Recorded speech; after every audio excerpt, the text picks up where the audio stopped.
Anyway, this evening, I'm really pleased to introduce Helen Wainwright. Now, I think I need to sort of explain that Helen is somebody who I've come across where I live at home. She is the NFU Regional Advisor for Cheshire. And I normally meet you, Helen, at the sheepdog trials, the Cheshire Show.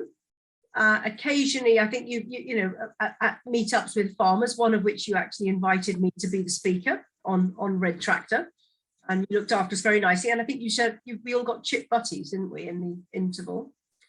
And the other time I met you is when I signed up for one of the NFU first aid courses, and you were on that as well. So I come across Helen quite a lot in the various things that she does in Cheshire, and I just think her job and what she does with the NFU is fascinating. And she is, I think, if I'm, you know, correct me if I'm wrong, Helen, but she's fairly typical of the county advisors in actually being a farmer herself and is really able to engage and understand the farming issues. So I thought I would just really start off with just saying to Helen, what on earth are you doing in farming?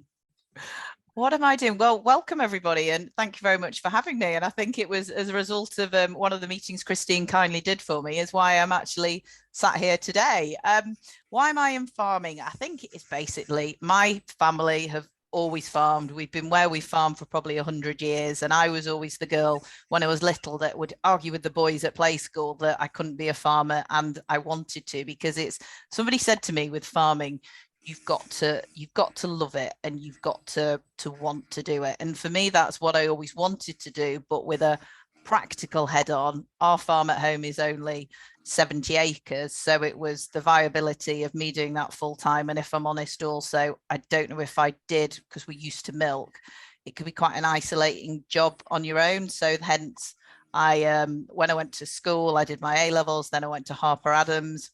And then as a result of that, I got a job at a feed company where I was there for 15 years and did a whole variety of things, from running the weighbridge to formulating diets to out on farm doing nutrition. And then there's another story on how I got to the NFU. And then from that, I ended up at the NFU. So it was always that I wanted to work in the industry, but I'm extremely lucky that I get to do it side by side with actually having a farm at home where we have suckler cows. So I get to wear two hats, but I think that really does benefit my job, that I do what a lot of our members do.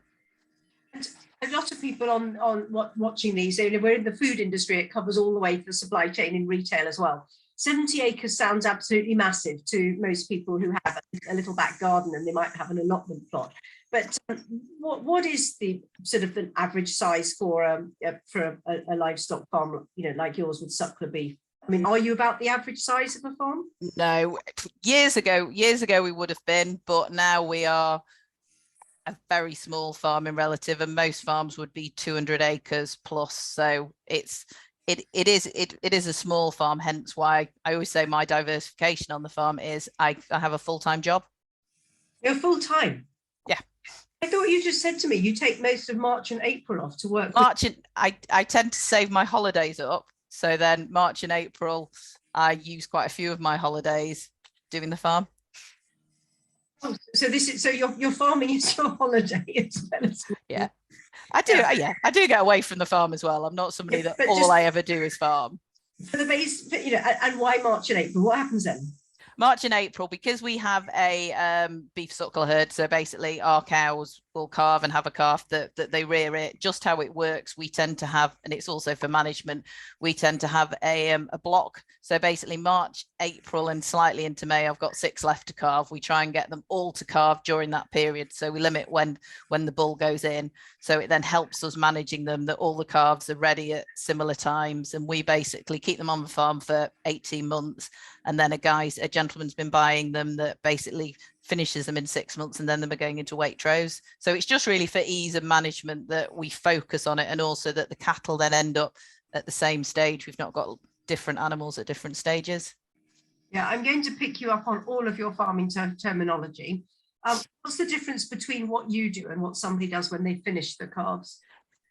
Yeah, if I do go into farming terminology, sometimes I don't actually realize that I'm doing it. But basically what it means is that we have the calves are born on the farm, and then basically we will keep them to sort of 18 months. And on our farm, they're just with their mother, and then they're reared on grass or grass silage, and then they have the minerals. And then they go to a guy for 6 months who what we will call is finish them.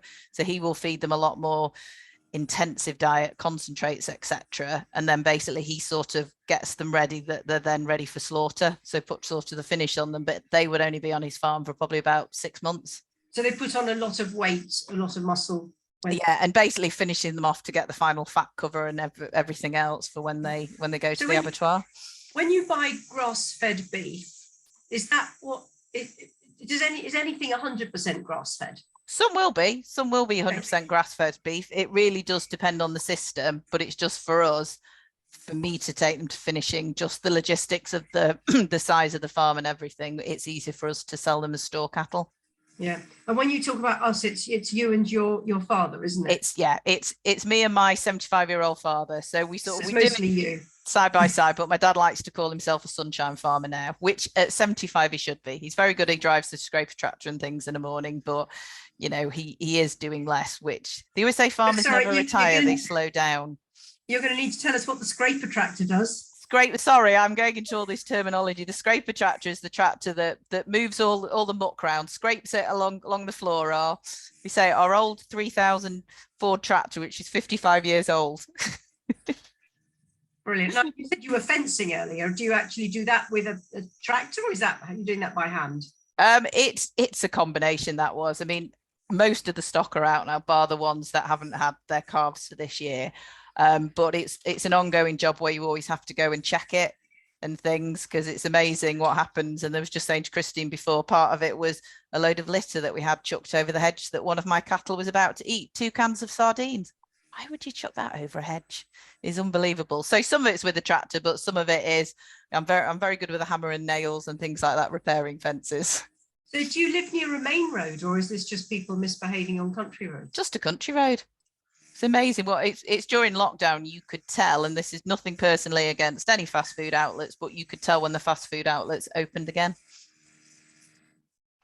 It's dreadful. And what's the apart from sardines, which actually are pretty way out, what sort of things have you found that what litter have you found from the pump farm? So, have you had a major dump of some people have whole trailer loads dumped in their gateways, don't they? I'm touching wood. We've been careful that we haven't fly tipping, but I'm also very much every single gate on our farm on a road is locked. So it's makes it awkward for you when you're arriving with the tractor and everything. But yeah, but it's just rural crime is an issue. Fly tipping does unfortunately become an issue, so it's sort of working smarter. But the thing for me with the cattle is more, at the moment, it's daft things, but it's poo bags. It's poo bags that people get for the cattle. And I know one of my friends, they had a cow and it choked on it.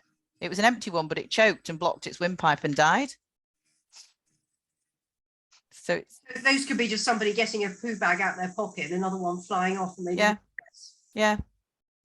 Crikey. Yeah. Anyway, all of those questions are brilliant, and I could talk to you about farming things all the way through, but I think it's just brilliant just to demonstrate that you are a real farmer, but you're also doing a full-time job. I mean, I think you're phenomenal what you do. But how did you?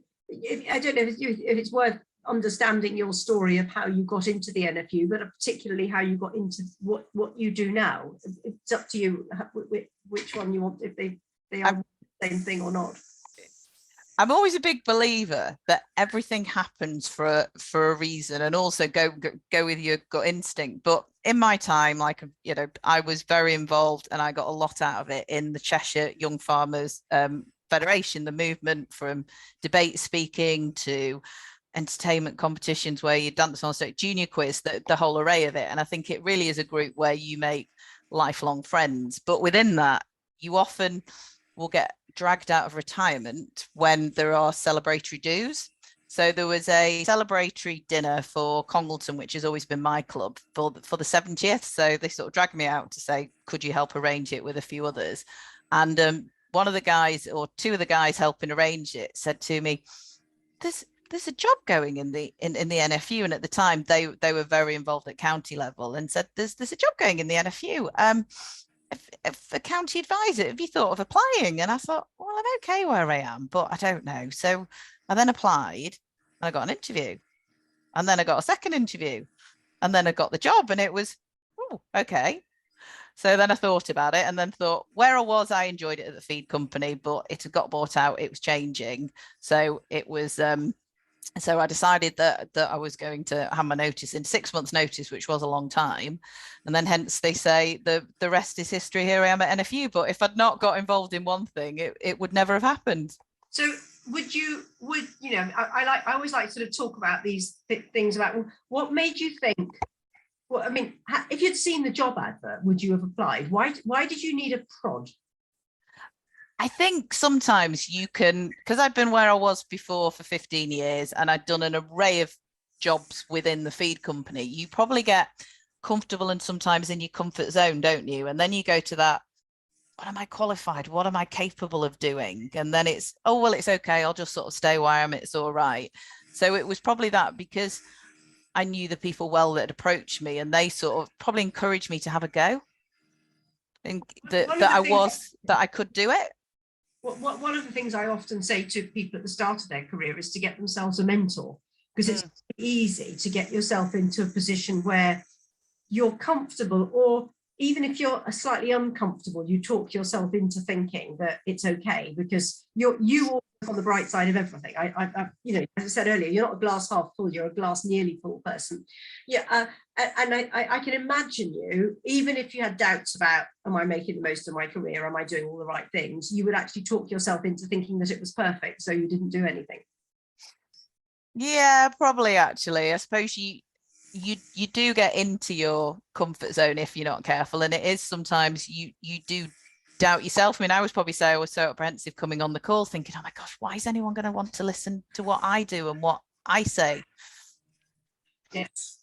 And I'm very glad. I'm really pleased you came. And as I said, I'm trying to make sure that the questions are sort of the sorts of things we've already talked about, so I don't suddenly stun you with something you think, oh, you didn't tell me that one was coming. I just thought it's interesting that I say a lot of people on this call will know about the National Farmers Union and not really know what it is. I mean, in my opinion, it's one of the most fantastic lobby organisations in the country, but they are lobbying, and they are a membership organisation. Can you sort of briefly explain, you know, about the presidency, and I suspect everybody, I hope, knows who the current president is, and then the fact that there's sort of permanent staff behind it, and how many there are, and how, you know, and what's a county advisor? We'll do that first, and then I'll ask you how a county advisor fits in. The NFU, and National Farmers Union, obviously is headed up by Minette Batters, who I'm sure many of you have heard of, but then there is also a deputy and a vice president. They are all elected roles where they are voted for by NFU Council, which NFU Council basically runs the NFU, and they are all farmer members, and within each county there are 2 representatives. So they basically are the bones of the NFU, which basically decide which way it's going, lobbying, etc. But then behind that there is a team of staff which is headed up by our Director General Terry Jones, which has staff in Westminster offices, Brussels, the HQ at Stoneleigh, to the regional team, and I sit in the regional Northwest team, and that, which is changing to the North team, but the Northwest team currently consists of Cheshire, Lancashire and Cumbria, and within each county there is the equivalents of me plus environment advisors, policy advisors, communications, but we are supported by our members who represent, to basically, we've got some really great members who come forth, county chairs, dairy board chairs, different people who again help us feed in the views of members, which would be taken to council, etc., to decide and influence what the NFU should be lobbying on. So is your role to listen to what's going on and to advise? It's 2-way. Advice sounds like you're giving out advice, but it sounds to me like a lot of what you're doing is listening and picking up what the issues are to funnel that into the central organisation. Definitely. It's very much wearing many different hats within this role. Some of it is listening to members' concerns and issues and making sure that they are being fed up, but then fed up the chain. And then if there's a really strong issue, our regional office can put what they call a resolution to NFU Council saying, we feel this is really important. We feel that Council, NFU really should be pushing on this issue. But then a lot of the other side is a member could come to me and say, well, there's this, what does it mean to me? How does it affect me? How can you help me? It could be, you know, unfortunate things that we've had. You know, one of the big issues is avian influenza. It could be a member that has unfortunately come down with avian influenza or their flock of chickens has, but it's actually helping guide them through the process in what is an horrific situation for them.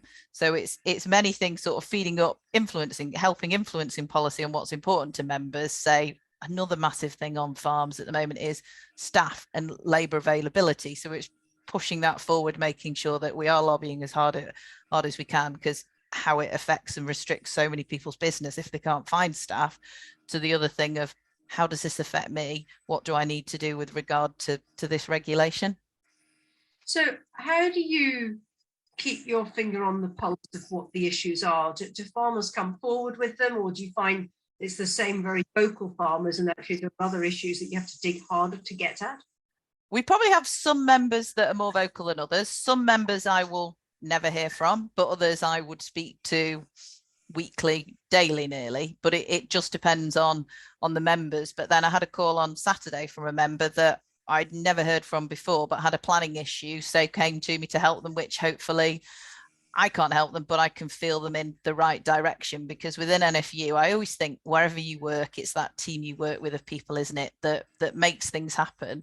And we have a great team within NFU, an array of policy advisors and different people with a wealth of experience. I mean, I've been at the NFU 7 years and I'm quite a junior in comparison to a lot of people in the wealth of experience, but it's using that network of people that you have to help keep you updated on what the issues are, what does this mean for members, how does it affect it, so you can then go, actually, Christine, this and this is what it means. Or the other thing is actually quite a few of our members are having this issue, so it's feeding it up as well. Even on, it could be a new scheme, but people are saying, well, actually, I can't get past this button on the login or something, so it's feeding in, oh, actually there's a glitch in the system or something. So just give me an idea of numbers. How many county advisors are there approximately, if you don't know exactly? There's one for every county in the country. Okay, is that about 50 or 100? Probably about 50. Okay, and so how many farmer members are there that you're supporting? In Cheshire, we have about 1,200 members, but we also have within each county, we have the group offices. So within Cheshire, we have 6 group offices. So like Macclesfield that Christine is a member of, and within that we have group secretaries. So they basically work with me to help manage any issues or concerns members may have. So we have that network within each of the counties, but obviously the group secretaries, they work for the NFU, but they are also agents for the NFU Mutual on the insurance side. So when I was asking about how you hear what's going on, you're obviously going to have the vocal ones. How do you get to the non-vocal ones, or do you not feel that's so important? You're there to respond to what they need.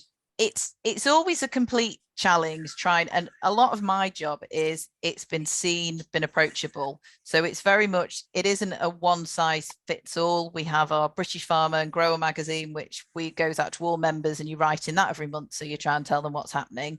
But then also in my role, I've set up a county Facebook page where we have about 1,000 members, and on that I'm very keen to put what we're doing. Some people go, oh, what are you doing on that? So when you do an event, you put about it, you very much promote before, but then you'll also put about issues that you feel are topical and you're picking up a concerning. And the other one is very much in my role, it's networking. It's get yourself seen, go to events. It's not just the events that we put on, it's actually other people's events as well that you're seen at, and you're networking, and all the time you're picking up from speaking to members, but also the stakeholders and the different people that you work with within the industry. Now, you've touched on it already, but we're all aware that farming is a 7-day-a-week job. How do you make sure that your county advisor job isn't a 7-day-a-week job as well? And when I've seen you, it's been at weekends and it's been in the evenings. I think that's with any job. When you're passionate about any job, it's getting that balance, isn't it? I mean, technically, I'm off this week carving cows, but I'm doing this tonight, and on Friday, there's a load of Swedish farmers that have arranged going around some farms in the county, so I'm meeting up with them. So it's always that juggling act and that balance, isn't it? But I think when you do anything within farming, it is never a 9 to 5. It can't be. I mean, I've got one member who I get on really well with, but I know in the summer, if I want to get hold of them, the best time is 6:30 in the morning when they're moving the fence, because at another time you can't do it. They're just that busy. So it is that juggling act and that balance, isn't it? How many of the county advisors are women? Is it a sort of roughly equal split? I would say it's an equal split, and the NFU is there is a very diverse organisation, complete mix of ages, backgrounds, everything, which is lovely, because I think farming has changed so much now, and even the conversations that people speak in. And I think when I first went into it, oh, you're a girl doing this, but actually now it's, hopefully we're getting to the point which I think we need to be in any industry. It's actually we're having the right people for the job, isn't it? Doesn't matter who you are, what you are. Let's get Helen's there because Helen's the best person for the job. I was going to ask you about some of the really difficult parts of your job. What are the bits that actually get to you and that you can't sort of shrug off when you go home at night? The difficult parts of the job, I think sometimes is it you feel that you never finish it, because agriculture is always changing, agriculture policy is always changing, and sometimes you will get members' frustration that all these things are happening, and you can feed it up, but then it's sometimes actually you can't fix everything, but it's trying to feed up some of the issues, especially at the moment, sort of agricultural transition, some of the schemes coming out. Members can sometimes feel actually we've got to make sure that food is still at the heart and the focus of some of the policies, because we all have to eat. And I think sometimes also you can feel that farming can feel like it's been attacked on all sides. It could be from animal rights to net zero, and it can be quite frustrating sometimes that you think I've tried my best but I can't do everything. But then the other one is, it's sometimes when you'll get somebody phone up and they've just lost a load of cattle with TB, a load of reactors gone, or their flock's just gone down with avian influenza. And sometimes as well, you'll get some members and they just phone you because they're just not sometimes in the best of place. So sometimes it really is just listening to people and helping them and guide them through, because farms can be very, very isolating. So they always say you should make sure you get off the farm at least every day, isn't it? Out of the town once a month, and out of the town once a week, and out of the county once a month. Well, say that again, because most people won't know this. So most farmers are isolated and they very often have nobody to talk to at all. So say that again. What's the advice? Is what? Well, no, as farms are, every day, was it? They say you should leave your farm every day. Leave it every day. Make sure you get off the farm every day. Yeah. Yeah. You should leave the town or village at least every week, and you should leave the county every month. But I'd say as farms are getting bigger, farms are having more staff. Yes. So there is less lone workers, but then the average age of a farmer, I think, is still 65. Yeah. Because of course, in the old days, when the farmers were smaller, you needed many more people on the farm. So it actually has just gone through this sort of nadir, hasn't it? The bottom bit of when there aren't very many people on a farm to now farms getting bigger, so getting people back so that you've actually got that camaraderie. It's still very efficient, and you've got less and less people per hectare of land, but they're in a team, so they've got other people. And there's quite a few apps and phones and stuff like that for people who are lone working, isn't there? Because I mean, some certainly where even on the co-op farms there'd be a meeting in the first thing in the morning, and then they might not see each other till the end of the day or till the next day. I think it is so important just to keep in touch, and I'm sure like A lot of people on here, WhatsApp, it's amazing how many different WhatsApp groups that you're in, but it's that sharing the good, the bad and the ugly, isn't it, with even your work colleagues, or a lot of farms now, they will have sort of WhatsApp groups to make sure everybody checks in, isn't it? Yeah. And that's actually why I think farmers are so good on Twitter, because I mean, yes, some of it's got to have driverless tractors, so they've got to be in the tractor that have got a hands free. But I actually think that it's that is their community. That's where they check in, and people know what, you know, they just feel that there's people they can talk to about things. But I also believe that, you know, you're saying at the moment that there's so much change at the moment, and there's so much coming at farmers, and actually no clear policy, no clear vision of actually what we're supposed to be doing. All they get is everybody, you know, people pulling them in lots of different directions, but no clear strategy. That somebody was saying to me that, you know, they can get themselves into a corner where everybody feels like they're attacking them, then you just lash out. And, you know, certainly at Red Tractor, I feel there are times people lash out at Red Tractor, and I certainly have witnessed people just lashing out at NFU. But it's just like everything. You should be sorting it, isn't it? You sometimes feel sort like it now. Yes. And so, are you mental health trained? Have you had any help on that, or do you just refer people on if you're worried about anything?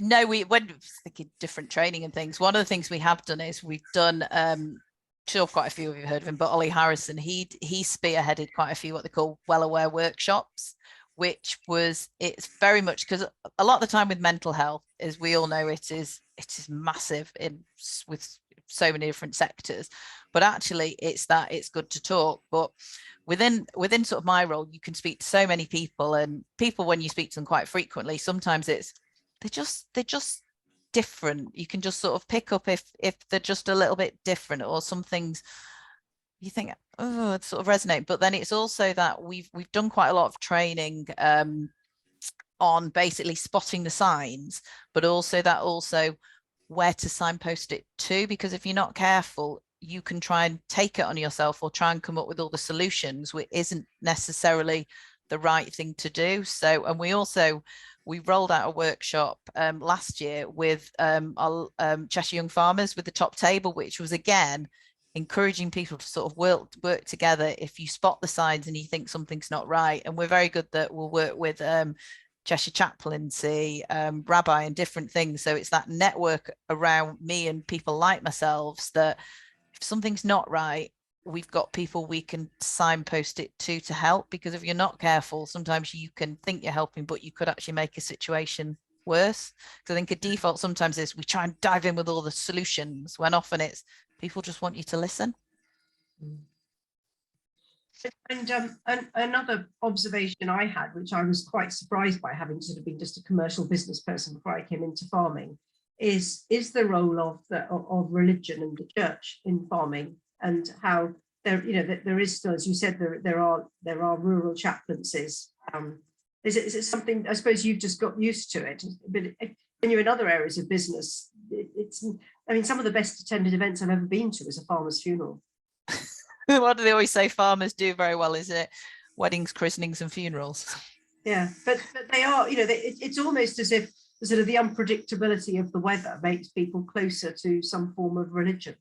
Yeah, I think it's just that network, I suppose, isn't it? It's probably been the base within the rural community, and it's each to their own on the religion. But I mean the Cheshire Chaplaincy, I just find they're just really good. They're just good at listening, and there's a real variety of people within it who, because obviously different people would suit different styles of people to help them. And I was also going to ask you if somebody were taking your job, I mean, I don't know whether you have to have had many decades of experience before you can go into your job, but if somebody fairly new and inexperienced in the NFU was taking your job, what advice would you give them? How would you prepare them for the sorts of things that you have to cope with? I would say use the team around you, because there is a really good team within NFU of sort of the members and the paid staff. Get to know your team. You get to know that, you know, there is an array of really good, useful people. Listen, and also if you don't know, just say, look, I really don't know the answer to this question, but can you leave it with me and I'll get back to you? And very much do as you say you're going to do. And I always think a lot of my role, I would say, you're forever learning on the job, and you will learn as you get exposed to something. As a member might have an issue, it could be, I don't know, somebody's trying to create a footpath across part of their land that isn't a footpath. You get up to speed on that, so then you're sort of building up that knowledge bank all the time for the next time it happens.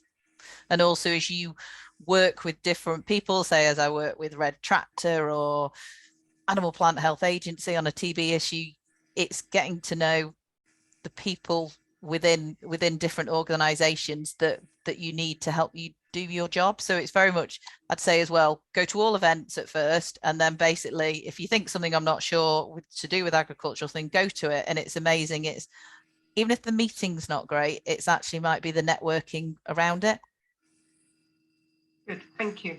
And there's a question that's come up in the chat, but it's about that there is quite a lot of negative press of farmers, whether it be about them being polluting or cruel to animals, or I don't know. It doesn't help that a lot of advertising, like sort of portraying farmers as very backward and still with sort of string tied around the bottoms of the trousers.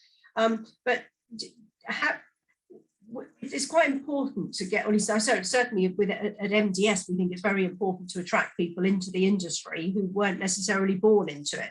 And I do feel that young farmers, is there a concern that young farmers tends to sort of only be for people who are already in the farming community? And how do we get people to have an understanding of what farming really is, rather than whatever seems to be the hottest topic on social media at the moment?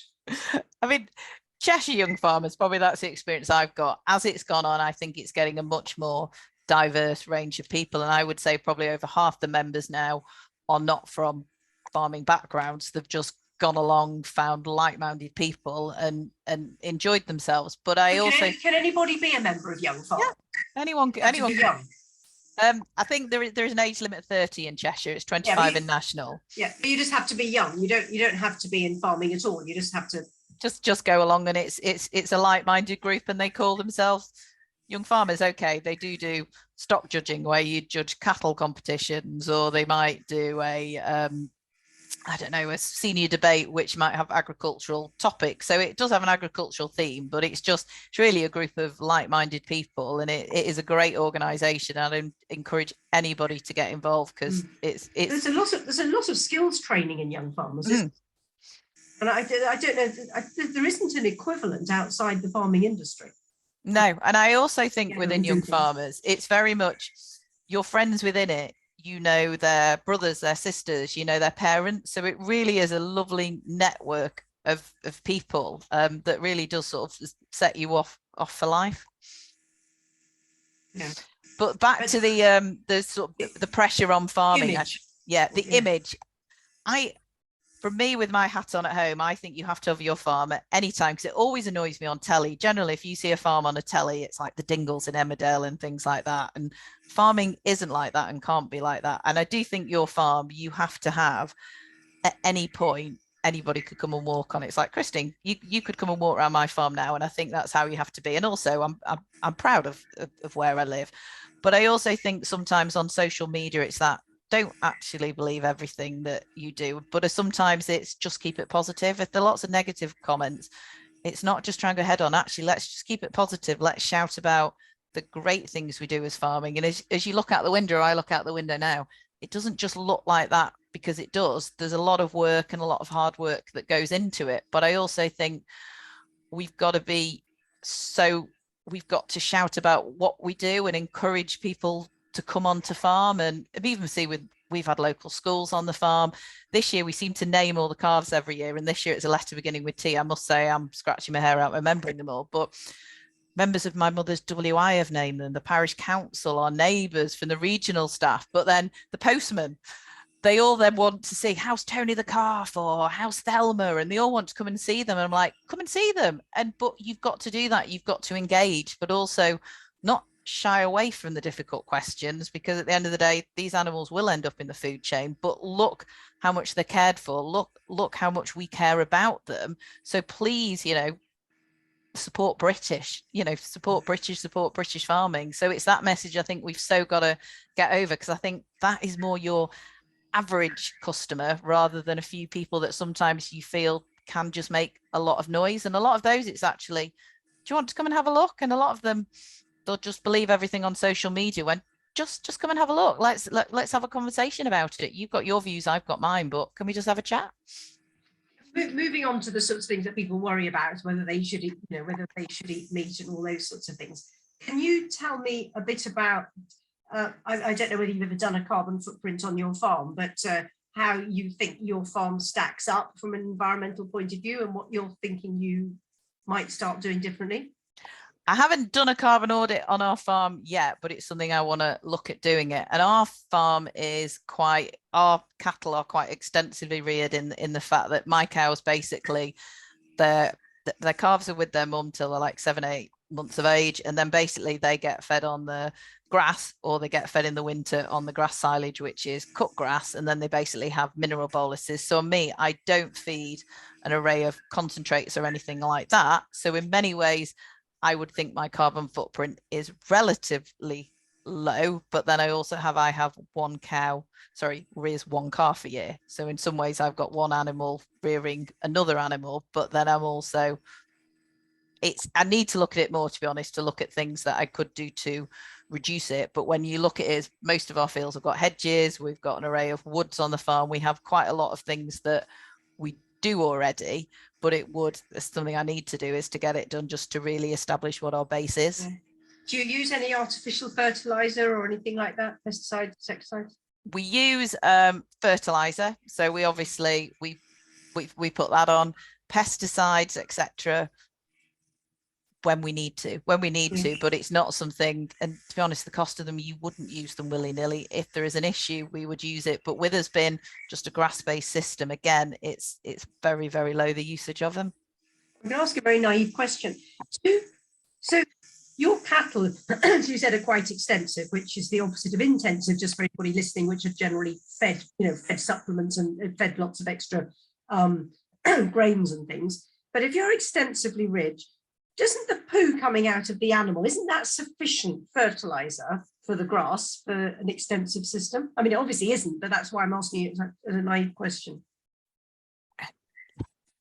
Yes and no, in the fact that fertilizer and the manure that come out has a value, and you very much calculate what muck you're going to get to put on it. But then it's also, on my system, the size of the farm and everything else, to get enough grass, we need to put some fertilizer on just to give it a boost on the stocking rate we have. I mean, last year we said, oh, actually, no, we weren't going to put any fertilizer on the ground that the cows have for at the start of the year, but then actually it needed it just to give it that push at the start.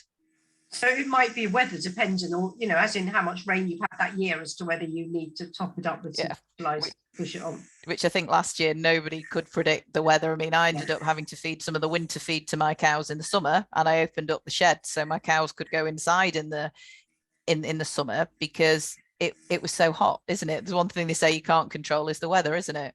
Yeah. Yeah. So if you had a lower stocking density, arguably you might have a lower carbon footprint. Arguably, and I might be able to use less fertilizer, yes. But then it's also the viability of the business. It actually wouldn't be viable on a lot less cattle. And have you, I don't know how much you know about all the planting schemes and all of the new elms. Are any of those attractive to farmers like yours? At the moment, we are looking at them, but if I was to do nothing, I would probably get about 10% of the support that I get now, which is a big, chunk of the income. But it is looking at them, looking at the different schemes, and also seeing how they fit in. But the issue I have is, because our farm is not the biggest of farm, it's that, have I got that area that I could take out of production or farm a lot more extensively to qualify, or to put that grass mix in? So it's very much sort of looking at all the options with it at the moment. But I think that's what everybody's got to do. Look at the schemes and think, actually, is this right for me? Does it work to do that? And if it does, do it. And if it doesn't, don't. Yes, but does it frighten you, or do you feel that, or do you actually feel it's because you've got another job that you just need it to wash its face? Yeah, it probably that. I mean, lose 90% of your support. That's what's terrifying some farmers, isn't it? Exactly, it's absolutely terrifying them, and they're also thinking, well, what's coming up? Okay, there's quite a few more layers to come of part of Elm's scheme. They sort of drip by drip they release it, but it is actually terrifying a lot of people going, this is a massive chunk of my income, but looking at it at the moment, doing what I do, I'm not going to get anywhere near that, and I can't do that, and I can't do that, and that isn't viable. So I think that's what a lot of we've been lobbying, is that the schemes have to be fit for purpose to encourage people to take them up, and environmental measures have to go hand in hand with food production. You know, we are farmers, we produce food. The one thing we all do 3 times a day is we eat. And when you've got a country that's only 60% self-sufficient, we don't want to see that declining even more. But we want to look after the environment. The environment doesn't look how it looks. It looks because, you know, a lot of people work very hard to keep it like that.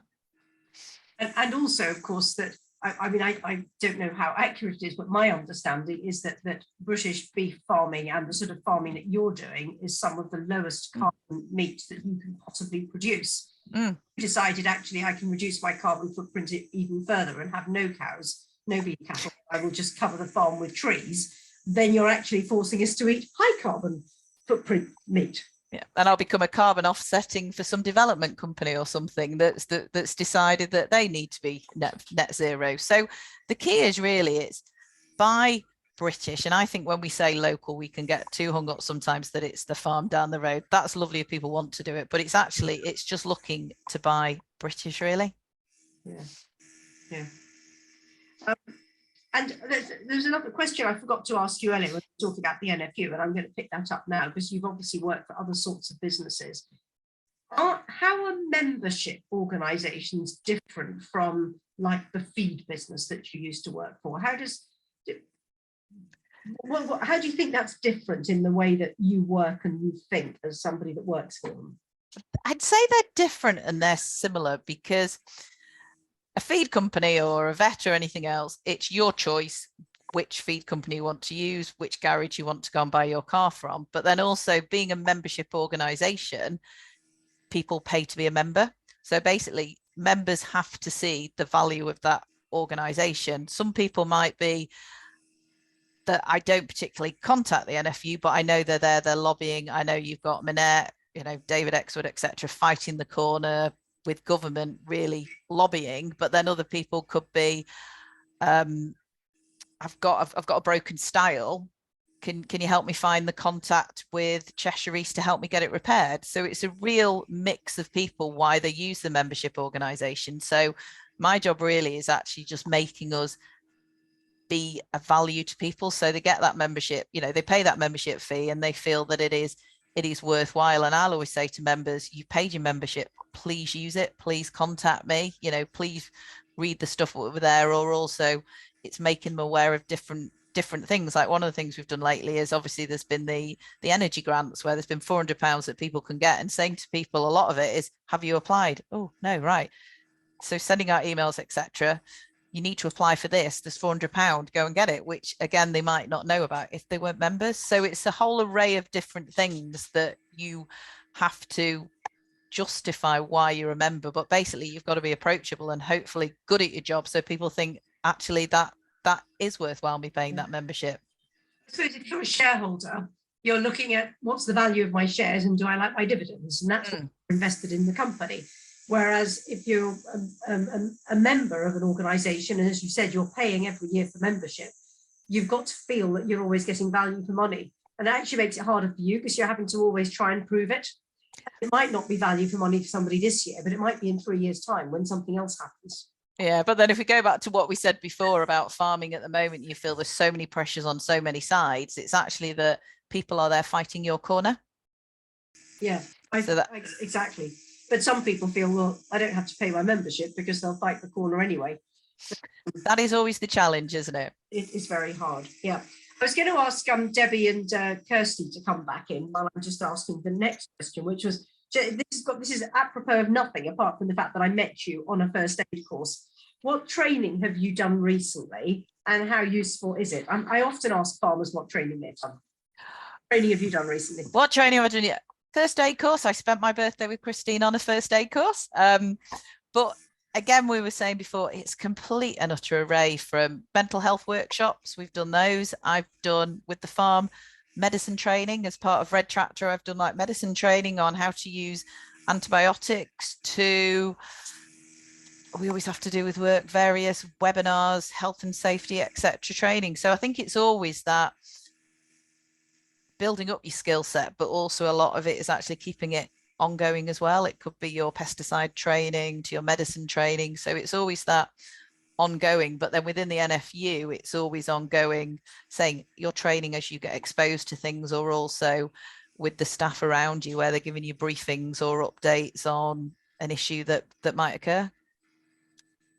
Yeah, so do you know much about, sorry, I was just saying, just to go back to how wonderful Young Farmers is. I was in Young Farmers with Ollie Bloggs' mum and dad. Oh, bless, they're lovely. Which they were actually in the same county, and my training from Young Farmers was actually poultry trussing, which was incredibly useful for a potato agronomist. But it was great, really, because it did teach you a set of skills you wouldn't have learned otherwise, and it made you realise that you can do things. So you know, to your point, it is Young Farmers is a great way into farming. And I wasn't from a farming. My parents didn't farm, so it was quite a good way in. What made you go to your first Young Farmers meeting as a non-farmer then? Because I lived in a rural community, and that was our social life, and the social life was great. But then I got a bit more involved in it and found that it was really interesting.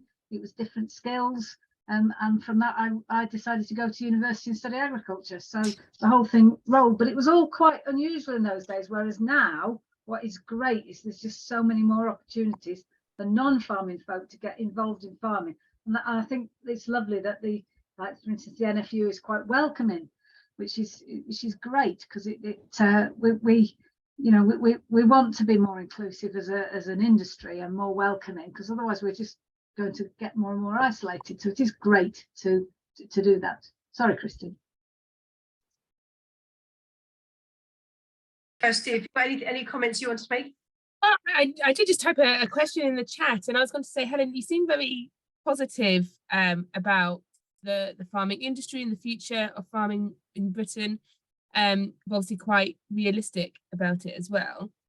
If you could see one thing happen in the future, near future or far future, of either the NFU or British farming, what would you like that to be? Give a wide-ranging one. What would you hope for? Nice, easy question. Yes, just as Helen was relaxing. Gosh, pass. I suppose for me, it would be, I would just love the public and everybody really just to get behind wanting to buy British, isn't it? I think, you know, the coronation, whatever your opinion of it this weekend, I just think everybody comes together and just celebrates the great country we live in, isn't it? And I'd love just people to want to support British farming and what we do. I mean, one of the things I'm doing in a few weeks' time, and this is going to absolutely petrify me, is NFU do a thing called Speakers for Schools. And I've gone into primary schools, taking tractors in, and little kids are like, wow, it's a tractor. Wow, you're a farmer. Very exciting.